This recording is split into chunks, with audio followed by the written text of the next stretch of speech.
Hello everyone, आज हम cell the unit of life chapter 8 class 11th का ये पढ़ने वाले हैं।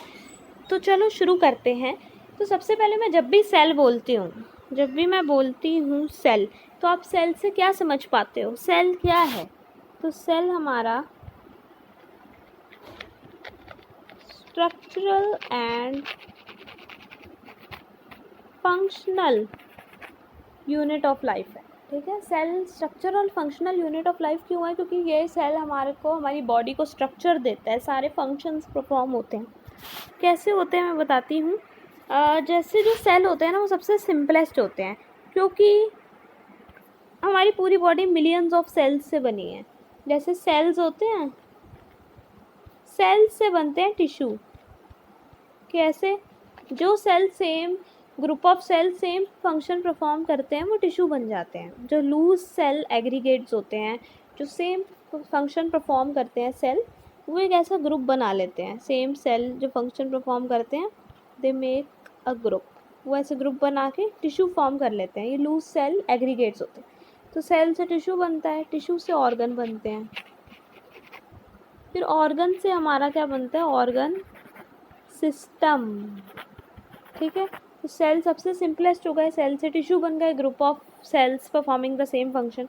फिर उससे हमारे ऑर्गन बनते हैं। ऑर्गन कौन से? जैसे किडनी, लीवर, ये सब ऑर्गन, अलग अलग ऑर्गन बन जाते हैं।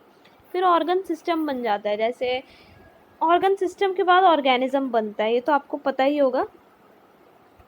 ऑर्गन सिस्टम से हमारा ऑर्गेनिज्म बन जाता है। तो ऑर्गन सिस्टम क्या होते हैं? जैसे digestive system, respiratory system, circulatory system, ये सब। तो अब हम ये चैप्टर भी शुरू करते हैं। इंट्रोडक्शन तो हो गया। अब इसमें लिखा है when you look around you see both living and non living things. अब इसमें यही बोला है, अब आप लोग अपने आसपास ही देख लो। आसपास हम लिविंग चीज़ें भी देखते हैं और नॉन लिविंग चीज़ें भी देखते हैं। तो लिविंग चीज़ और नॉन लिविंग चीज़ के बीच में मेन डिफरेंस क्या है? मेन डिफरेंस क्या है?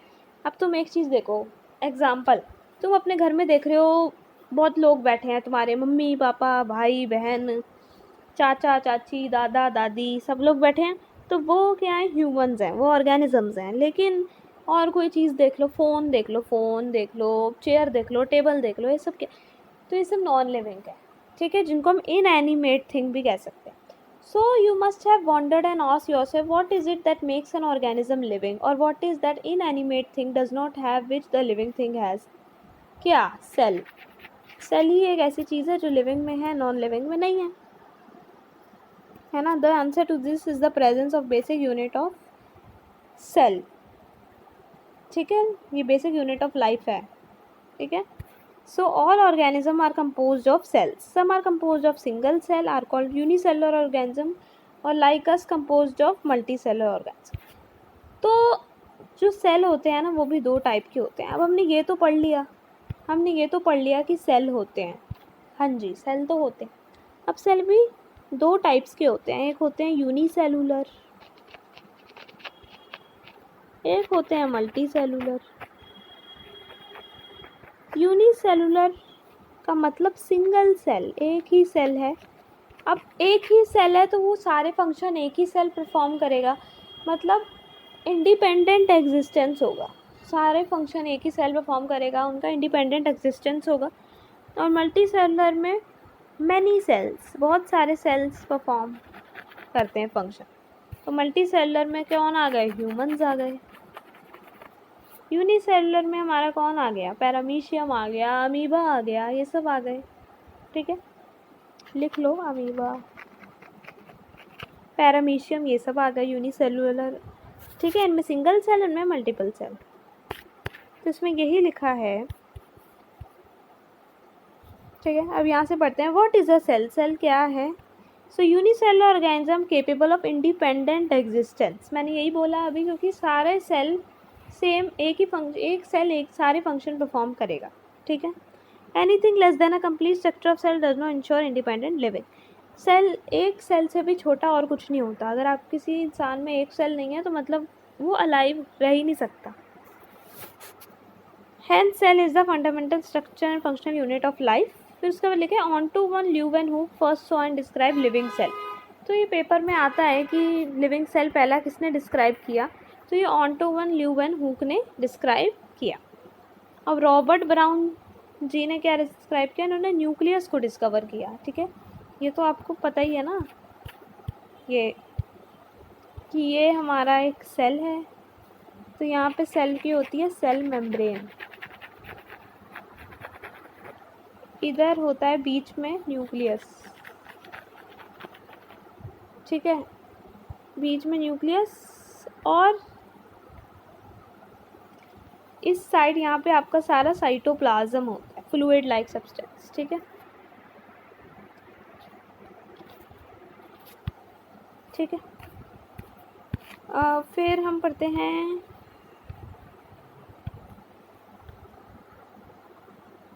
ठीक है, ये हमने पढ़ लिया।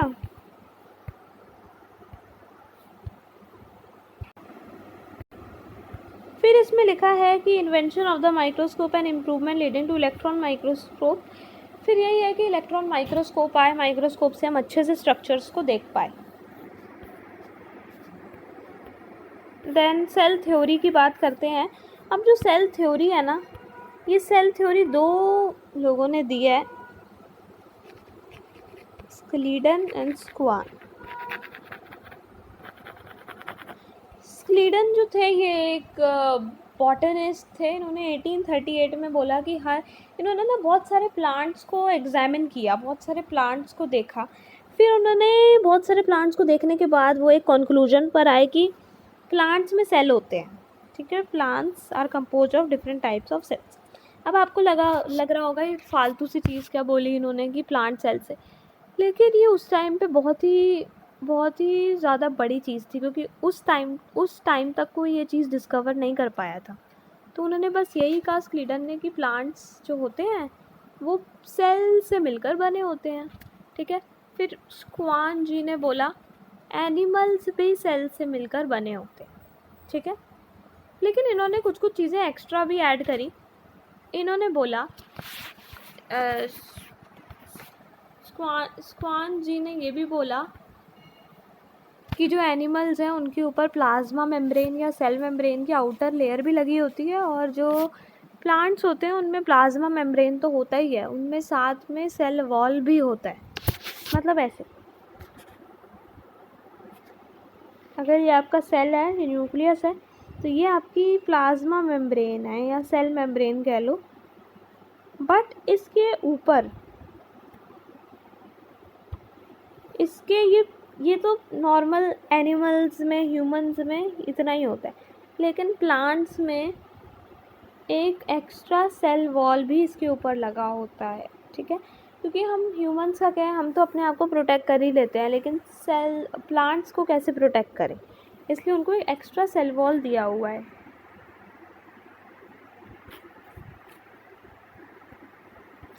So in 1838, Schleiden, a German botanist, examined a large number of plants and observed that all plants are composed of different kind of cells. ठीक है, फिर उसके बाद Squan, a zoologist, studied different types of animal cells and reported that cell had a thin outer layer which is known as plasma membrane or cell membrane. He also concluded based on his studies on plant tissue that presence of cell wall is a unique character of the plant cells. ठीक है, उन्होंने ये भी कहा कि इस animals में cell होते हैं, और मेम्ब्रेन्स के बारे में भी इन्होंने बात करी। सो स्क्वान ने एक हाइपोथेसिस दे दिया that animals and plants are compose of cells and product of cells. ठीक है, लेकिन इसमें रोल तो स्क्लीडन का भी रहा, तो इसलिए Schleiden and Schwann together formulated a cell theory. This theory however did not explain about how cells were formed. तो इन्होंने ये चीज़ें तो बता दी that all plants and animals are composed of cells and product of cells, लेकिन उन्होंने ये नहीं बताया कि सेल्स बनते कैसे हैं। तो वो किसने बताया, वो बताया रुडोल्फ वर्चो ने। रुडोल्फ वर्चो ने कहा दैट जो सेल्स होते हैं वो प्री एग्जिस्टिंग सेल से ही बनते हैं। तो फिर एक फाइनल सेल थ्योरी आई, वो ये कहती है all living organism are composed of cells and product of cells and cells arise from pre existing cells. जो ये रुडोल्फ वर्चो ने बात करी थी और ये स्क्लीडन और स्क्वान ने करी। तो इन तीनों की बातें फॉर्मुलेट होकर ये सेल थ्योरी बन पाई। सो आई होप आपको यहाँ तक समझ आया हो। अब इसमें हम ये पढ़ते हैं overview of cell. Overview of cell में हम अनियन सेल देखने वाले हैं और ह्यूमन चीक सेल देखने वाले हैं। तो you have earlier observe cell in onion peel and human cheek cell under the microscope. The onion cell, which is a typical plant cell, has a distinct cell wall, its outer boundary, and just within it is a cell membrane. तो यही मैंने बताया, onion क्या होता है, plant है, तो इनके सेल के ऊपर, मेम्ब्रेन के ऊपर सेल वॉल भी एक्स्ट्रा लगी होती है। ठीक है। The cell of human cheek has an outer membrane delimiting structure of the cell. अब इनके ऊपर ह्यूमन चीक सेल में तो बस एक सेल मेम्ब्रेन ही होगा जो डिलिमिटिंग स्ट्रक्चर होगा। Inside each cell is a dense membrane bound structure called the nucleus. अब इनके ऊपर dense membrane bound nucleus तो होता ही है। तो न्यूक्लियस क्या है, एक टाइप का ब्रेन ऑफ द सेल है, सारा काम न्यूक्लियस से ही होता है ना main. So this nucleus contain chromosome, जो जेनेटिक मटेरियल डीएनए भी रखता है अपने पास। तो मतलब वो ये कह रहे हैं ये सेल है हमारा, ये सेल है हमारा, इस सेल के, अगर ये ह्यूमन का सेल है तो इसमें यहाँ बीच में एक न्यूक्लियस होगा और इस न्यूक्लियस के अंदर आपका क्रोमोसोम्स होंगे ऐसे, और इस यहीं पे हमारा जेनेटिक मटेरियल होगा, डीएनए होगा, ये सब।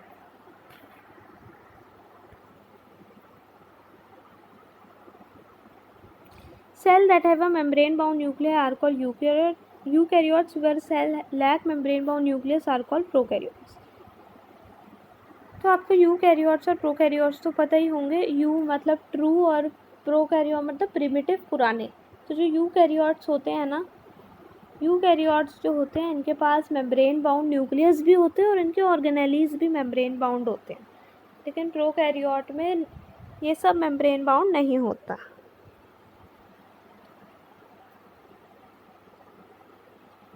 In both prokaryotic and eukaryotic cell, a semi-fluid matrix called cytoplasm occupies the wall. तो यही सेल है, न्यूक्लियस है, दिस इज द साइटोप्लाज्म। ठीक है। साइटोप्लाज्म में ही मेन केमिकल रिएक्शंस होते हैं जो सेल को लिविंग बनाते हैं। ठीक है, यहाँ तक। फिर इसमें लिखे beside the nucleus the eukaryotic cell have other membrane bound organelles also. मैंने यही कहा ना कि यूकैरियोटिक में मेम्ब्रेन बाउंड न्यूक्लियस भी होता है और ऑर्गेनेलीज भी होती हैं, लेकिन प्रोकैरियोटिक में ये सब नहीं होता। ऑर्गेनेली जैसे ER, endoplasmic reticulum, Golgi bodies, lysosome, mitochondria, vacuoles, microbodies, ये सब प्रोकैरियोट्स में नहीं होता। फिर राइबोसोम एक ऐसे नॉन मेम्ब्रेन बाउंड ऑर्गेनेली हैं जो दोनों यूकैरियोट्स और प्रोकैरियोट्स में होते हैं। ठीक है, जो प्रोटीन सिंथेसिस का काम करते हैं राइबोसोम, और ये सिर्फ साइटोप्लाज्म में नहीं होते, ये chloroplast, mitochondria, rough endoplasmic reticulum, इन सब में भी होते हैं। ठीक है, तो ये सब हो गया। और एनिमल्स में भी नॉन मेम्ब्रेन बाउंड स्ट्रक्चर होता है जिनको हम सेंट्रोसोम कहते हैं, जो सेल डिवीजन में हेल्प करता है। ठीक है, राइबोसोम नॉन मेम्ब्रेन बाउंड दोनों में होता है, यूकैरियोट्स में भी, प्रोकैरियोट्स में भी, लेकिन एनिमल में सेंट्रोसोम बस यूकैरियोट्स में ही होता है, मतलब एनिमल्स में ही होता है, प्रोकैरियोट्स में नहीं होता, या प्लांट्स में, इन सब में भी नहीं होता। अब इनका ये बोला हुआ है कि माइकोप्लाज्मा सबसे स्मॉलेस्ट सेल होता है, इसका स्मॉलेस्ट लेंथ दिया हुआ है, बैक्टीरिया का दिया हुआ है, ये सब आप स्ट्रक्चर्स देख लेना। Largest isolated cell, nerve cells longest, ये सब आप देख लेना। ठीक है,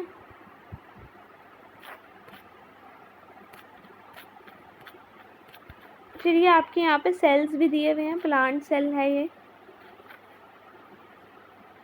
यहाँ पे एक सेल वॉल लगी हुई है ना, this is our animal cell.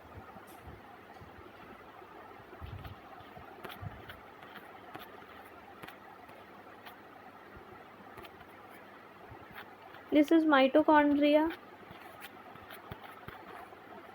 This is chloroplast, ribosome.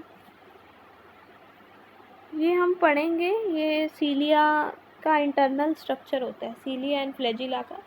We will study about this.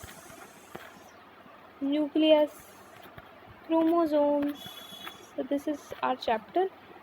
तो इसमें आपका होमवर्क रहेगा, आपको होमवर्क में ये वाला क्वेश्चन अटेम्प्ट करना है, ये क्वेश्चन अटेम्प्ट करना है, ठीक है। ये 2 क्वेश्चन अटेम्प्ट करो और ठीक है, फर्स्ट सेकंड क्वेश्चन आपको करने हैं। और कौन से कर सकते हो,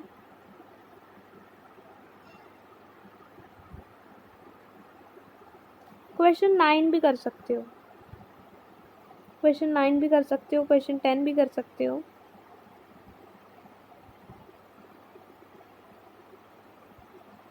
हाँ, तो 1, 9, 10 ये क्वेश्चंस आप कर सकते हो।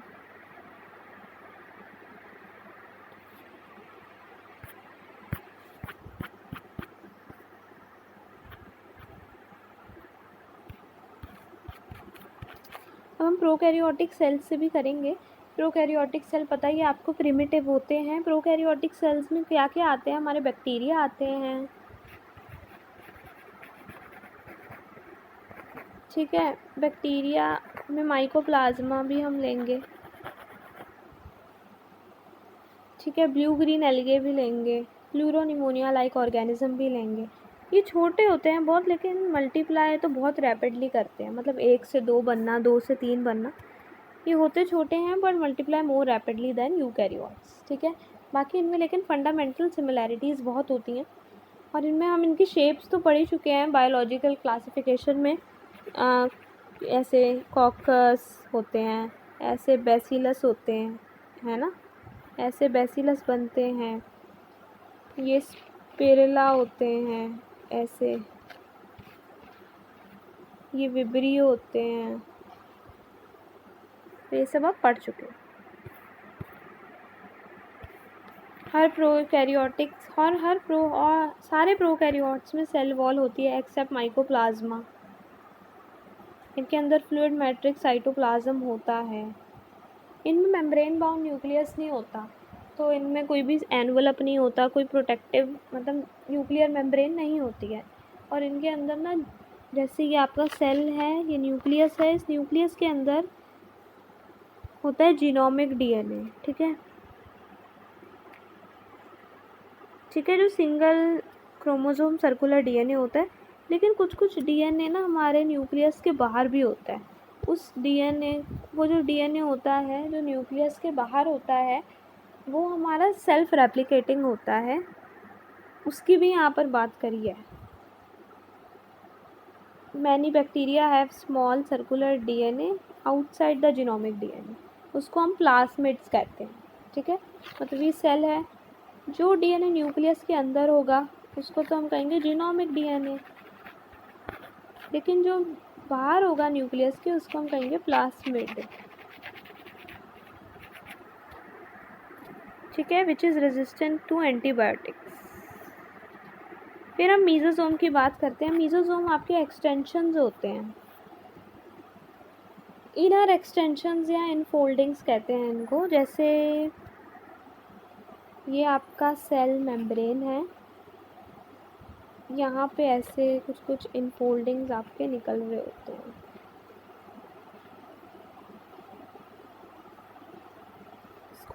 इसको कहते हैं मीजोसोम। अब यहाँ से सेल एनवेलप एंड मॉडिफिकेशन से हम पढ़ेंगे, उसमें पहले हम ये मीजोसोम में और बारे में पढ़ेंगे, ठीक है। सो आई होप आपको यहाँ तक ये वीडियो समझ आई हो। होमवर्क आपको पता है क्या करना है, और इस चैप्टर को यहाँ तक रीड ज़रूर करना। So thanks for watching.